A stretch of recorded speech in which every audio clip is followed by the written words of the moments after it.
বাংলাদেশ থেকে কার্যত পালিয়ে আসার পর আওয়ামী লীগ নেত্রী এবং বাংলাদেশের সদ্য সাবেক প্রধানমন্ত্রী শেখ হাসিনা এই মুহূর্তে অবস্থান করছেন ভারতের নয়াদিল্লিতে প্রায় 6 কোম্পানি কেন্দ্রীয় বাহিনী, যদি আপনি সংখ্যার হিসেবে দেখেন প্রায় 600 সশস্ত্র নিরাপত্তা বাহিনীর ঘেরাটোপে একেবারে গোপন স্থানে তাকে কিন্তু রেখে দেওয়া হয়েছে। ভারতের তরফে সেফ হাউসে তার থাকার ব্যবস্থা করা হয়েছে। এখনও পর্যন্ত তার সঙ্গে রয়েছে তার বোন শেখ রেহেনা এবং পরিবারের কয়েকজন ব্যক্তি। যেটা বলা হচ্ছে শেখ রেহেনার মেয়েও তিনিও এই মুহূর্তে অবস্থান করছেন ভারতে। যদিও ভারতের তরফে এই মুহূর্তে কিন্তু তার অবস্থান নিয়ে একেবারে কঠোর গোপনীয়তা সেটা কিন্তু মেনটেন করা হচ্ছে। সংবাদ মাধ্যমকে কোনো তথ্য যেরকম দেওয়া হচ্ছে না। পাশাপাশি সংবাদ মাধ্যম যেসব এলাকাগুলো শেখ হাসিনার সম্ভাব্য থাকার জায়গা হিসেবে চিহ্নিত করেছে সেই এলাকাগুলোর ধারে কাছেও সংবাদ মাধ্যমকে ঘেঁষতে দেওয়া হচ্ছে না। কেউ না বুঝলেও আমরা আপনার প্রয়োজন বুঝি, আর তাই তো অত্যাধুনিক ফিচার সম্বলিত বিভিন্ন সাইজ আর কালারের 250-টিরও বেশি ডিজাইন অপশন নিয়ে ওয়ালটন স্মার্ট ফ্রিজ বোঝে আপনার প্রয়োজন। একেবারে ভারত সরকারের পক্ষ থেকে গতকাল যেরকম দফায় দফায় বৈঠক করা হয় নিরাপত্তা বিশেষজ্ঞদের সঙ্গে, নিরাপত্তা কাউন্সিলের সঙ্গে, পাশাপাশি আজ সকালেও আবার যেরকমভাবে যৌথ বৈঠক হয়েছে, সর্বদলীয় বৈঠক হয়েছে, তারপর আবারও বিজেপি সরকারের যে একদম শীর্ষ 4 মন্ত্রী তারাও যেন বৈঠকে বসেছেন। বারে বারে বৈঠকে কিন্তু উঠে এসেছে প্রধানমন্ত্রী শেখ হাসিনাকে কি করে তারা তৃতীয় কোনো দেশে খুব সহজে পাঠিয়ে দিতে পারে। প্রথম দফায় গতকাল রাতে একটা খবর এসেছিল তিনি কিন্তু লন্ডনে চলে যেতে পারেন এবং তার কিন্তু বেশ কিছু তথ্য কিন্তু সামনে এসেছিল, কিন্তু দিনভর যেরকমভাবে গুজব রটেছে সেটাও কিন্তু গুজবের মধ্যেই একটা।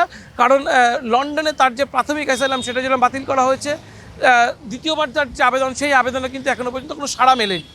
লন্ডনের পাশাপাশি মধ্যপ্রাচ্যের বেশ কিছু দেশ এবং ইউরোপের দেশের মধ্যে ফিনল্যান্ড, বেলারুশের কথা, রাশিয়ার সহযোগী দেশ, এগুলো কিন্তু উঠে আসছে।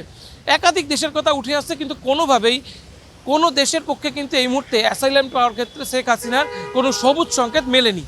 ফলে এখনও পর্যন্ত, অর্থাৎ যে মুহূর্তে আমরা আজকে 6 তারিখ, এখনও পর্যন্ত বলছি 6 তারিখ বিকেল পর্যন্ত সদ্য বিদায়ী প্রধানমন্ত্রী শেখ হাসিনা তাকে কিন্তু ভারতেই অবস্থান করতে হয়েছে। প্রাথমিকভাবে তিনি কলকাতায় অবস্থান করতে চেয়েছিলেন, কিন্তু কলকাতায় যেভাবে তার গুলি চালানোর, ছাত্রদের উপর গুলি চালানোর বিষয়ে যেভাবে তার বিরুদ্ধে কলকাতায় বিক্ষোভ হয়েছে, দফায় দফায় বিক্ষোভ হয়েছে, হাইকমিশন ঘেরাও হয়েছে, ফলে তাকে কলকাতায় রাখা নিরাপদ মনে করেননি। ভারতীয় গোয়েন্দা সংস্থার যে স্পেশাল টিম তার নিরাপত্তার দায়িত্বে এই মুহূর্তে রয়েছে, তারা কিন্তু কোনোভাবেই নিরাপদ বোধ করেননি। ফলে তাকে এই মুহূর্তে নয়াদিল্লিতেই কাল কিন্তু সরিয়ে নিয়ে যাওয়া হয় এবং এই মুহূর্তে তিনি কিন্তু নয়াদিল্লিতেই অবস্থান করছেন। নয়াদিল্লিতে ঠিক কতদিন অবস্থান করবে বা ভারতীয় সংবিধানের কোন পর্যায়ে বা কোন লুপহোল ব্যবহার করে তাকে দীর্ঘদিন সেখানে রেখে দেওয়া যাবে সেটা বিষয়ে কিন্তু দীর্ঘকালীন আলোচনা চলছে।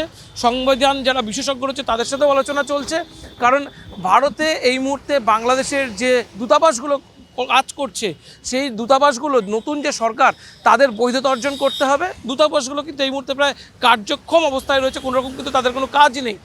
দূতাবাসগুলি থেকে কিন্তু প্রধানমন্ত্রী শেখ হাসিনার, অর্থাৎ সদ্য বিদায়ী প্রধানমন্ত্রী শেখ হাসিনার যে ছবি, সেই ছবি কিন্তু ইতিমধ্যেই নামিয়ে দেওয়া হয়েছে।